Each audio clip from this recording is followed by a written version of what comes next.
सुरुवातीलाच मित्रांनो, महाराष्ट्राच्या राजकारणावरती सगळ्यात मोठी घडामोड आता आपल्यापर्यंत पोहोचते आहे.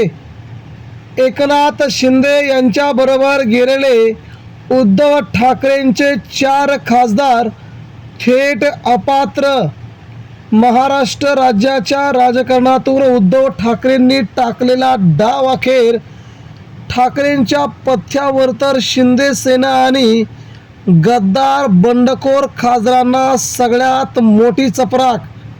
मित्रांनो, महाराष्ट्राच्या राजकारणामध्ये काल दिवसभरामध्ये उद्धव ठाकरेंची साथ सोडून ठाकरेंच्या पाठीत खंजीर खुपसून आपल्या मतदारसंघामध्ये 5-5 ते 10-10 लाख लोकांनी मतदान केले असताना त्या लोकांना न विचारता आपल्या स्वार्थासाठी आणि पैशासाठी जे गद्दार आमदार खासदार फुटले त्यांना मात्र आता महाराष्ट्राने चांगलंच फैलावरती घेतल्याचं समजत आहे.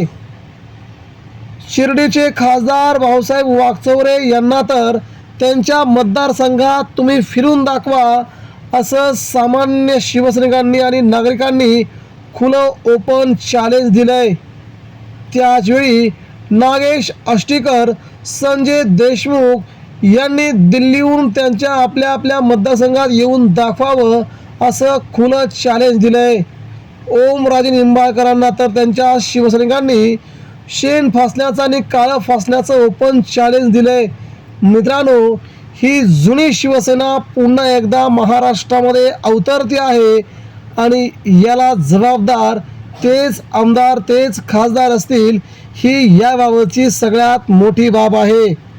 दुसरी मित्रांनो बातमी म्हणजे उद्धव ठाकरे यांच्या पक्षातील खासदारांच्या बंडखोरीवरती सध्या सगळ्यात मोठा खुलासा समोर येत आहे. एकनाथ शिंदे यांच्या शिवसेनेत जर या 6 पैकी 6 खासदारांनी प्रवेश केला तर त्यांचं बंड अधिकृत होईल. मात्र त्यातील एक जरी खासदार उद्धव ठाकरेंकडे निसटला तर मात्र मित्रांनो सगळ्यात मोठे कायद्याच्या कचाटीत सापडणार आहेत. मुंबईचे खासदार संजय दिना पाटील यांनी एकनाथ शिंदेंसोबत जाण्यास रात्रीच नकार दिला आहे. उद्धव ठाकरे यांच्या दिल्लीतील होणाऱ्या संसदीय बैठकीमध्ये मी हजर राहणार असल्याचा त्यांनी थेट खुलासा केला आहे. यामुळे महाराष्ट्रामध्ये एकनाथ शिंदेंच्या सोबत गेलेले खासदार आता अपात्र होत आहेत. उद्धव ठाकरेंनी बाजू थेट ओम बिर्लांकडे मांडली आहे. ठाकरेंनी बाजू आता सुप्रीम कोर्टामध्ये जाण्यासाठी ठाकरेंनी आपली बाजू सेफ केली असून या खासदारांना अतिशय मोठ्या स्वरूपात अडकवण्यासाठी ठाकरेंचं सगळं प्लॅनिंग झाल्याची एक महत्त्वाची बाब आता समोर येते आहे. जर आमच्याकडून जायचंच होतं तर आता तुमची खासदारकी आम्ही घालवणार असं थेट ओपन चॅलेंज आता ठाकरेंच्या शिवसैनिकांकडून गद्दार आणि आमदारांना दिलं जातंय. याच वेळी मित्रांनो, महाराष्ट्रात ऑपरेशन टायगरमुळे राज्याच्या राजकारणामध्ये पुन्हा एकदा मोठा भूकंप झाला की काय अशी चर्चा सुरू होती. ठाकरेंचे 6 पैकी 4 खासदार फुटले अशी देखील चर्चा होती. कोणकोणते खासदार फुटणार अशा चर्चा होत्या.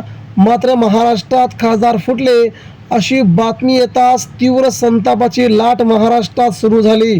यापैकी सर्वात मोठी झळ बसली ती ओमराजे निंबाळकर. उद्धव ठाकरेंचे सर्वात निष्ठावान खासदार म्हणून ओमराजे निंबाळकर यांच्याकडे पाहिलं जात होतं. मात्र ओमराजे निंबाळकर यांनी गद्दारी केल्यामुळे आता मात्र सगळ्यात मोठा फटका त्यांना बसताना दिसतोय. ओमराजे निंबाळकर यांच्याबद्दल आणि या सगळ्या बंडारवरती वकील कपिल सिब्बल यांनी सगळ्यात मोठं वक्तव्य केलंय. निवडणुका कशासाठी? जर एखाद्या पक्षाच्या चिन्हामुळे तुम्ही संसदेत निवडून गेला असाल तर मग तुम्ही दुसऱ्या पक्षाच्या चिन्हाखाली त्या पक्षात कसे काही जाऊ शकता? तुम्ही त्या चिन्हावर निवडून आला नव्हता. घटनात्मक कायद्याचे कोणतेही तत्व याला परवानगी देऊ शकत नाही.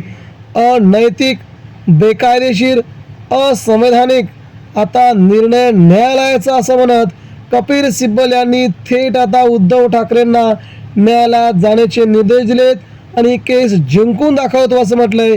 यामुळे मित्रांनो शिंदेसोबत गेलेले उद्धव ठाकरेंचे 4 खासदार अपात्र होऊन त्यांच्या मतदारसंघात निवडणूक देखील लागू शकते.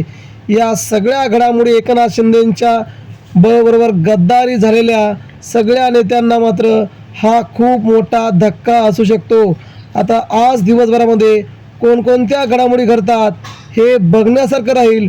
मात्र सध्याच्या महाराष्ट्राच्या राजकारणामध्ये उद्धव ठाकरेंनी पहिली बाजू आपली जिंकली आहे आणि शिंदे सेनेला मात्र पहिलाच मोठा झटका दिला आहे, हे मात्र कोणीही नाकारू शकत नाही. मित्रांनो, यावरती आपल्या प्रतिक्रिया आमच्यापर्यंत पोहोचवा. धन्यवाद. जय हिंद, जय महाराष्ट्र.